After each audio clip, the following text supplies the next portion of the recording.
Yes, it is Winey Wednesday, and today we have Bob Mazza from Mazza Wines joining us. Bob, Merry Christmas to you. A little bit late. Happy holidays to you, Yes, Amanda. but now we're talking about New Year's, aren't we? And we need some ice wine and some sparkling wine to celebrate and ring in this new year. That would certainly make the new year much better, yeah. I think. Let's talk a little bit first about the ice wine. Yeah, well, we were fortunate enough actually on Monday, the 26th, to harvest our ice wine. We've been doing it since 1984, our first vintage, and boy, there were really cold temperatures. We could have picked Friday, we could have picked Saturday, Sunday, but being on a holiday weekend, it was very difficult to get volunteers. Yes. So we put it off till Monday and actually finished off a little bit on Tuesday morning. Because everything has to align just right for that ice wine, for the grapes to be frozen.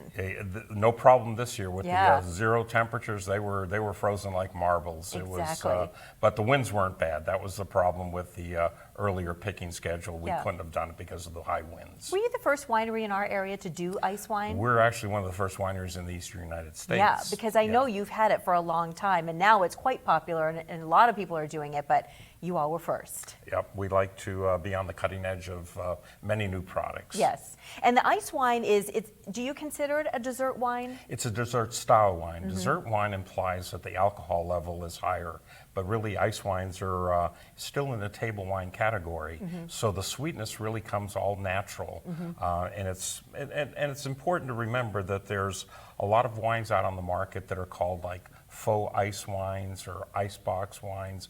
These are not true ice wines. The grapes have not frozen on the vine and then harvested. That's the legal requirement. So there's a lot more risk, there's a lot more expense and cost in producing a true ice wine, and that's why generally you see the prices in the $40 to perhaps even $100 a bottle. And these are half bottles, remember, also. Now, I always put my ice wine in the freezer. Is that what you're supposed to do before you serve it? You really don't need to put it in the freezer, but chilled certainly is better. Yeah. And ice wine, while it pairs very nicely with a lot of things, a lot of people like to pair it with chocolate. Does not do that very well. You're better off with a dry or semi-dry red wine to pair with chocolates, but it does a nice job with a lot of other things. All right, real quickly, let's get to the bubblies because that's what a lot of people go to for New Year's Eve. Absolutely. Well, sparkling wine really is not just used for celebration. It could be used every day, but a lot of people save it for special occasions.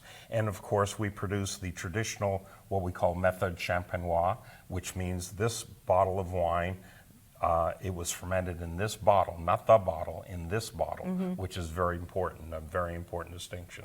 So this is the higher quality sparkling wines that we produce, and we produce several. We produce sparkling Pinot Noir, sparkling Riesling, and sparkling Chardonnay.